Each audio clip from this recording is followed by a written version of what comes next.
s'applique, je sais pas, dans la vie réelle, dans la vie de tous les jours. Donc c'est vraiment essayer de le mettre, hein, trouver, réfléchir par soi-même à son application. Et puis le relayer, c'est-à-dire le partager avec les autres. Et l'élève doit se demander est-ce qu'il est en mesure de l'expliquer à ses petits camarades et est-ce que ces explications vont leur permettre en tout cas de mieux comprendre. Parce qu'en reformulant avec ses propres mots, hein, on dit souvent qu'on apprend en enseignant. On va mieux mémoriser parce qu'on va répéter ce qu'on a vu, alors là on va faire une synthèse un peu de tout ce qu'on a appris, et en l'expliquant aux autres, c'est aussi une façon de le réentendre et puis de s'approprier le sujet et de l'ingérer. Donc c'est assez intéressant. Et enfin le E, c'est pour évaluer, examiner, explorer. Donc l'élève va devoir évaluer son niveau de connaissance sur les sujets. Alors il va le voir par rapport aux notes, hein, qu'il va obtenir à ses contrôles, à ses collègues s'il en parle, etc., s'il fait partie d'un groupe de révision. Donc c'est à lui, hein, d'évaluer son niveau et de voir ce qu'il doit faire. Il va aussi examiner ses progrès. Hein, si au début il avait du mal sur un concept et puis qu'il le maîtrise, il va le voir très vite. Il verra aussi les progrès par rapport à ses notes, si elles évoluent dans le bon sens au cours d'un trimestre. Et enfin explorer. Donc explorer les options si ça va pas, s'il y a des problèmes avec ses professeurs, avec ses parents, de façon peut-être à trouver une meilleure façon à lui de s'organiser, de travailler. Donc c'est un peu un principe, cette méthode Aspire assez globale, j'ai trouvé assez intéressante dans le schéma, dans le cheminement. Donc pour résumer un peu, en première étape, on va donc identifier le style d'apprentissage de son enfant, de ses enfants, pour pouvoir donc lui indiquer les bonnes techniques. Une bonne technique pour lui, ça va être d'être extrêmement concentré pendant les cours, hein, de bien écouter et de prendre des notes, et de préférence à la main, hein, comme on l'a évoqué tout à l'heure. Revoir les notes, faire les exercices le plus tôt possible après le cours, donc idéalement tout de suite après. Sinon, dans les transports en commun en rentrant. En tout cas, pas plus tard que le jour même, le soir en rentrant, et aussi le lendemain pour maximiser l'apprentissage. Et bien évidemment, avant le prochain cours. Il est très important donc d'être extrêmement actif dans l'apprentissage. Lire et relire, comme ça sert vraiment pas à grand chose. Donc faire des flashcards, reprendre ses notes, s'auto-interroger, se faire interroger par ses parents, par un groupe d'apprenants. Enfin vraiment être super actif, hein, refaire les exercices, refaire les schémas, on l'a vu tout à l'heure. Et fuir absolument les distractions pendant les devoirs. Et enfin, pour les plus grands, utiliser la méthode Aspire pour avoir une vue un peu complète sur son apprentissage de façon plus globale.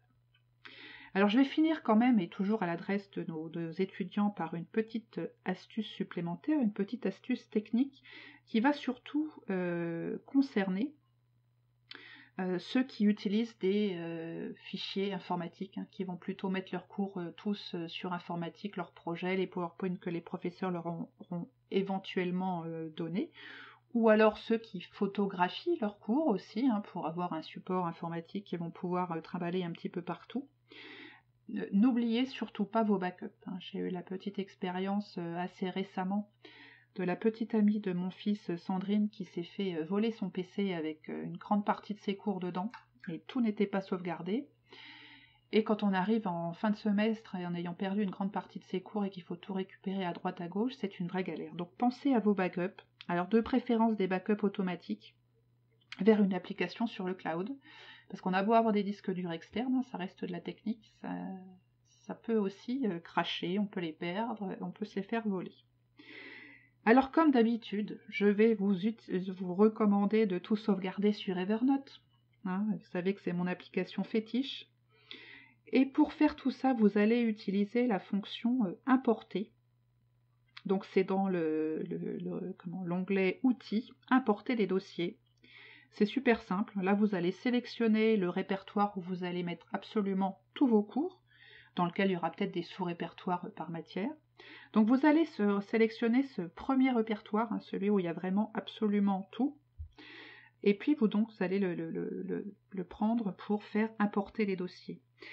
Et là, dans les paramètres, vous allez avoir la possibilité, vous allez voir un petit tableau qui apparaît, ça va être marqué sous-dossier. Dans sous-dossier, vous allez mettre oui. ce qui vous permettra de mettre à jour automatiquement à chaque fois que vous allez rajouter un fichier dans ce répertoire, le répertoire et tous les sous-répertoires qui sont ensemble. Et à chaque fois que vous allez mettre un fichier, automatiquement, il va être balancé sur Evernote, vous n'aurez absolument pas à y penser.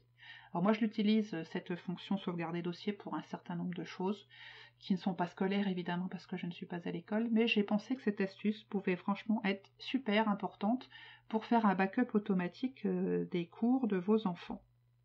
Voilà, et par ailleurs, une fois qu'ils auront toutes leurs notes avec les différents cours dans Evernote, ce sera super simple pour eux de créer une jolie note de sommaire qui va reprendre par exemple par matière tous les cours d'un trimestre ou tous les cours sur une matière, et en un clic de retrouver tout de suite leur cours sans avoir à faire des arborescences complexes, puisque ça va être vraiment simple avec Evernote, avec des tags, ça va très très vite, je vous en ai déjà beaucoup parlé, et j'ai écrit quelques posts sur le sujet. Donc voilà pour ces petits conseils pour aider nos enfants à apprendre. J'espère qu'ils vous seront bénéfiques et surtout qu'ils leur seront à eux, qu'ils passeront une super bonne année. Je vous souhaite à tous une bonne rentrée scolaire. Comme je vous l'ai dit dans le prochain épisode, je vais recevoir donc Nadège, qui est consultante en Feng Shui, qui va nous expliquer comment créer un bureau qui va optimiser l'apprentissage ou la concentration si c'est au bureau. Comme toujours, vous retrouverez les notes de cette émission sur le blog productiveyou.com dans la catégorie podcast. Suivez-moi aussi sur Facebook et sur Twitter. N'hésitez pas à me faire part de vos commentaires sur ce podcast, sur les thèmes élaborés. Dites-moi ce que vous pensez du nouveau jingle, si ça vous plaît. Et j'en profite pour remercier à nouveau Matt, le prof du web, puisque lui aussi a changé sa musique et j'ai vu sur quel site il était allé chercher. Donc comme ça, j'ai trouvé tout un tas de musique super. Donc voilà, d'où cette idée de changer de musique. Pensez à aller mettre une note de ce podcast sur iTunes, puisque c'est absolument la seule façon de faire de la publicité à un podcast, c'est ces notations.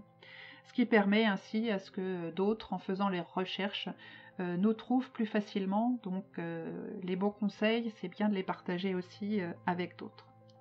Voilà, c'est tout pour aujourd'hui. Je vous souhaite à tous une excellente journée et je vous dis à très vite. Bye bye!